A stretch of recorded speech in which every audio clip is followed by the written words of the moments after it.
akọ ya bụ mme asị na onye na-eme ka onye Abakaliki ọ dịka na-akparị ndị Abakaliki ka mmadụ ga-esi wa foundation bie vidio time na social media na ịwa foundation one day ịbata ọka echi gba klọb gaa na Caesars sepa ka klọb a na-akpọ Caesar ije ebafe agba eri gị fim ụmụ nwaanyị na-abịagoro klọb epiki ego ana na-ejigodo ezigbo nkụ ana ya ka mmadụ abịa n'ilu akwụkwọ na-eti mkpu na-arụ hype man na ego o nyere onye na-agba akwụkwọ na ego eji n'aka na-ebo ndụ nke a bụ bifo ebido wedding jos ọ dị ka bachelor's eve before the main wedding na-abịa watchzie the main wedding elili ego ya ife obodo na ofu na ụjọ mbọdị ife a bụla ife audio bilonia ọbụla ego Facebook ọbụla ihe nọ nyanye 200,000 n'elu ala etu gị afa onye na-agaghị ego ebe a jagodo 3 million something na-ayọ biko si gba na-ejie ndị Anambra ndị ọgwụ ego ịchọrọ ifuru ilu gị anyị na-aga na-eme ofufe ndị ọgwụ ego itinye isi kọlekt ya onye obodo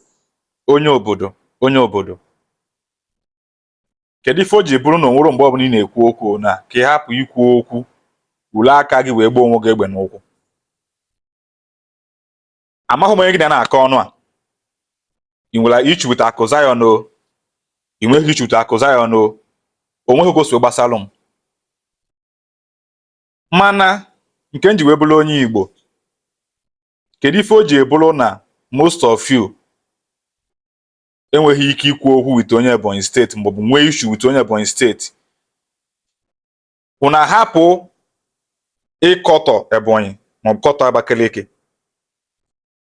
so nne enweghị ike ikwu ime ihe wit onye Ebonyi steeti today make it wit onye Ebonyi without ịkọtọ Abakaliki. Abakaliki a na-ekwu okwu echi na ọsọ nsọ ofu onye ka ọ bụ mpọna obodo ka ọ bụ obodo comprises of ma onye ukwu ma onye nta ọ na-adị so fast all the time ịdị na-akọ nonsense against Abakaliki people. Ngị na mmadụ na-enwe issue according to na the person na-eme nzuzu na the person na-eme iberibe iwe na-akọwa na mentality ndị Abakaliki ka o nwere. So that means according to Ngoma bụ onye obodo now, as matured as you are, as exposed as you are, anybody na-emezi nzuzu now nwere mentality ndị Abakaliki. That means na Abakaliki people dị nzuzu according to you. So onye ọbụla na-emezi ọfụma na-apply wisdom ya bụzi onye Anambra. Kọsọ ya ka ị na-egosi na this your statement. Unu ekwezina ka ọ dị ka anyị nwa bụ ndị na-epreach peace na social media na-akọ for unity ka ọ dị ka anyị dị nzuzu ka ọ dị ka na amaghị ife anyị na-eme. Abakaliki ọ na-adị so fast every little thing ọ na-adị easy insult Abakaliki.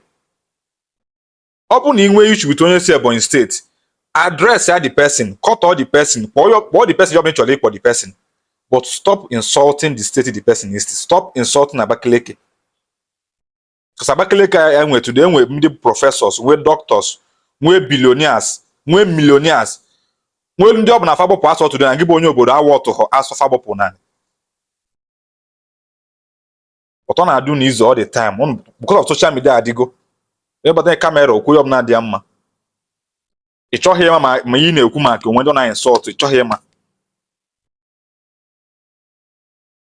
Onye obodo mee comedy ekwe ogo ome imegidego nke ọ dị ka ị na-ego ya fụ na okwu ozi gị na the talent sef ahapụgo gị sef the talent ahapụgo gị ịbata okwu into blogging now kubezi ị na-ekwuzi about trending stuff na ihe ọbụla ị na-ekwu maka pastọ kwuo onye ọbụla ị chọrọ ikwu ikwurego nke akwugide nke a na ọ dị ka ike nke ọgwakwu gị na ofu okwu kọmentị Abakaliki kọmentị make last year eji wee drag ya gị i change be from it ị ka kpụrụ okwu n'ọnụ ị ka nwekwa the same mentality about ndị Abakaliki ị ka nwere the same mentality ị ka na-egosi that na o nwere something ihe hate about ndị Abakaliki. Ọ bụrụ na somebody gị na-enwere issue address the person. Ebonyi State nwere a lot of big people to ọ bụ na gị bụ onye obodo cannot even stand them face to face gwafọ okwu. Even as of Abupon and say, don't even watch it. So many of you talk the time, man nearly barely were town on ab, man did not eligible therefore. Man job near Fagel Nap and self, I did be sure. nke pụta ọsapọn wururum Abakaliki this Abakaliki that. A place ọ bụ na today, even that your capital cities na wepụta is not even going to match up with Abakaliki as it is today. Even that your village, onwe some village non Ebonyi State today, bụ na your village there cannot even match with that village non Ebonyi State. The calibers of men that state produce go, that Abakaliki produce go. Unu ekwesịghị unu ekwu okwu na apply respect to it. Anyị nwa na-eji aka ya eme onwe anyị. Onye Yoruba kwu okwu against ndị Igbo na amapụta na ọ na-insult ndị Igbo. Onye Hausa kwu against ndị Igbo amapụta defend ya. Mana na derive joy ịdị na insult a state maọbụ a village maọbụ a town maọbụ a capital city dị na anyị Igbo anya. Na derive the joy all the time. The moment onye Ebonyi State miliyo na-apịa na akpụrụ ya n'ọnụ, kụ na-akwụ ya n'ọnụ, kụ na-drag ma the person na-drag ma steeti osi. Ọ dịza ka ọ dị steeti bụ ihe si the person jaje eme ihe o melu.